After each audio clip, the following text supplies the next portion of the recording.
Thank you, Elizabeth. Most people have heard the phrase, "No man is an island." The source of that famous line is a British minister and writer named John Donne, who was born in 1572. In the 1500s, church bells were a primary method of communication. Most people did not have clocks, so when a church service was to begin, the bell in the church steeple would toll, signaling to people, "Come, it's time for church." You can imagine how helpful that was to the villagers to hear that bell. If someone died, the bell would toll slowly, solemnly, signaling a call to the funeral service. If you heard the slow tolling, you quite naturally would ask, "For whom does the bell toll?" Yes, that line also comes from the same sermon by John Donne that says, "No man is an island." The expectation is that when a person dies, his or her name would be said in answer to the question, "For whom does the bell toll?" But John Donne had a different answer. He said, "It tolls for thee." How is that possible? We are not dead. What did he mean? This is where the line about "no man is an island" comes in. He says, instead of being an island, each of us is a part of the mainland, including the person who just died. We are all part of that same mainland, connected to that dying person. So when he dies, the mainland is smaller. Donne says it's like a piece of Europe has tumbled into the sea, and Europe is therefore diminished. Just as the mainland is diminished, so are we. Our connection with that person is lost, and we are the losers. So the bell tolls for us. Our chance to interact with that person has ended. Our chance to grow as a result of being with that person is gone. When Martin Luther King Jr. was assassinated, we were the losers. The bell tolled for us. The same is true for ordinary people who die. When you lose a parent, a grandparent, a spouse, a child, a friend, your human potential is then less because you can no longer interact with that person. I think that is a profound idea. Now, I'm going to summarize a story about a man named Cathcart. By the time he reaches middle age, like many of us, he is disappointed with the world because it is so tragic.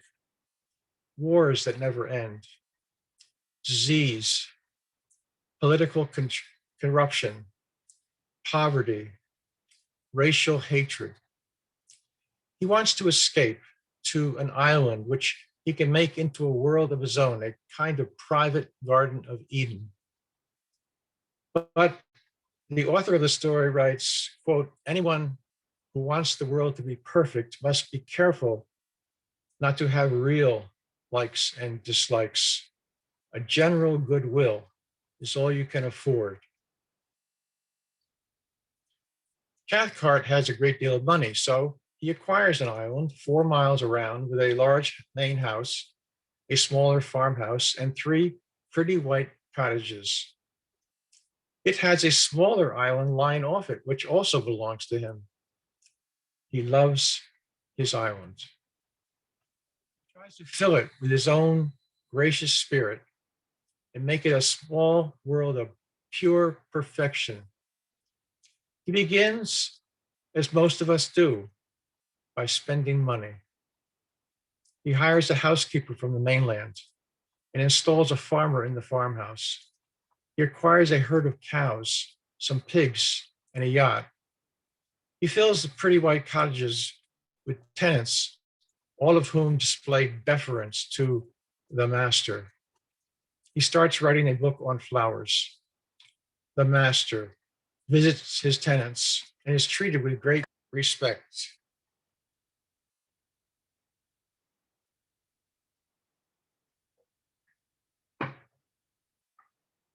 But after he leaves, they have mocking smiles on their faces. It is doubtful that any of them really like him or whether he really likes any of them. At the end of the first year on the island, the bills flood in. Cathcart is shocked at how much money the island has swallowed. The next year, there's a good harvest. And at the harvest supper, everyone toasts the master, dances, and seems happy. Underneath the gaiety, things are not well. A cow falls off a cliff, and Cathcart is shocked to see its twisted body. More catastrophes happen. A man breaks a leg. A storm drives the yacht on the rocks. The pigs get some strange disease. Families come to hate each other. Places and things that are of no significance in the day become threatening at night. Cathcart begins to fear his island. Several of his people grow discontented and leave, including the housekeeper, whom he discovers has swindled him. Cathcart sells this island that has so disappointed him. He then moves on to the nearby smaller island, taking along a few faithful staff, including a widow and her daughter. This island, island number 2, will be his refuge, with no dark thoughts. The islander believes himself free from need, free from desire. He no longer cares if his book on flowers is published. Cathcart and the widow's daughter become lovers. And immediately he feels humiliated. He blames her. He feels that his island's purity is soiled. He leaves the island to travel, but receives a letter from her saying she is pregnant. By chance, at the same time, he learns of an auction of some other islands. So he buys one, a tiny island far to the north, island number 3. This island is so small and rocky and barren, really. It has no buildings or trees on it. Cathcart goes home and marries the widow's daughter, who really loves him. And when the baby is born, he settles most of his estate on her and escapes as if from a prison to his third island. He has 2 men come to build a cramped one-room stone hut with a metal roof. And he lives alone on the island with a stockpile of food and fuel, a stove, a narrow bed, a table and chair, a few sheep, and a cat. He is glad there are no bushes or trees, as they stand up like people. He is alone. He becomes shocked by the sound of his own voice and irritated by the mewing of the cat. He wants only the sound of the sea and silence. Any human contact is repulsive to him. He even pries off the nameplate on the stove because it contains words that represent humans. Winter storms with snow come, and the cat disappears, for which he is glad. Sometimes he gets ill, but he knows this only because he falls down and realizes he's weak and sick. The snow piles up all around him, around his hut, and Cathcart, sick and weak, panics in a storm. He is frightened and overwhelmed. He realizes that he cannot control the elements. He gathers his dwindling strength and is able to climb a snow-covered hill. And when there is a brief break in the storm and the sun shines on his face, he thinks that it is summer, the time of leaves. He is delirious.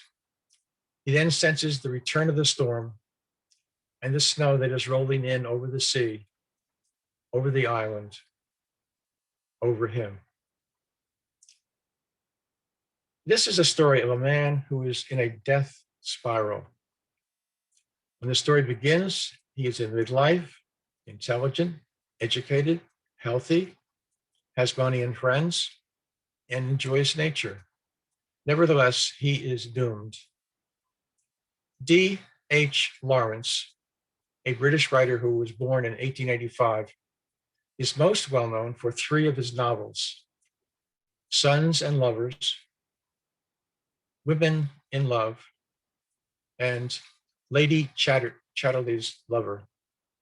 He also wrote the story I just summarized, The Man Who Loved Islands. All four titles include the word love. Cathcart has never loved. If he loves anything in life, it is control, not people. Tragically, as he continues to withdraw from humanity, as he moves from one island to another, he himself becomes a human island. Both John Donne, the minister in the 1500s, and D.H. Lawrence in the 1900s are saying the same thing. We are not islands. We are all connected to each other and are the richer for it. Yes, we will fail as human beings. We will make mistakes. We will be selfish and be ugly at times.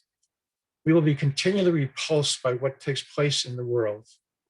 Cathcart is world weary and flees. He unsuccessfully tries to build a perfect life elsewhere.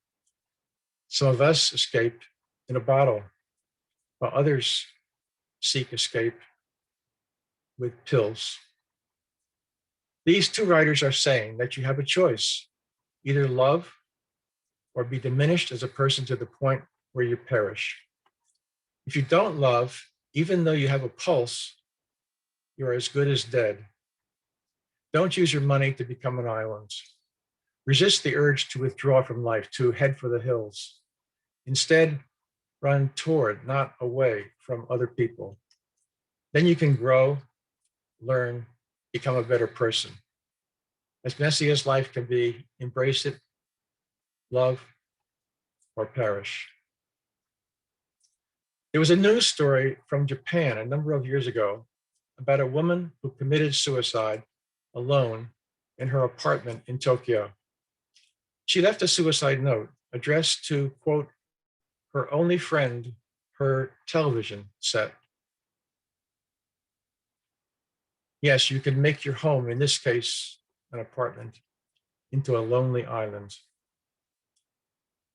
The best part of the Unitarian Universalist community is that it is a place where creative people of all genders, ages, races, and religions come together.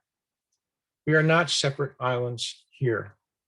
We are all part of the grandest continent of all, the continent of humanity, the continent of love. Thank you.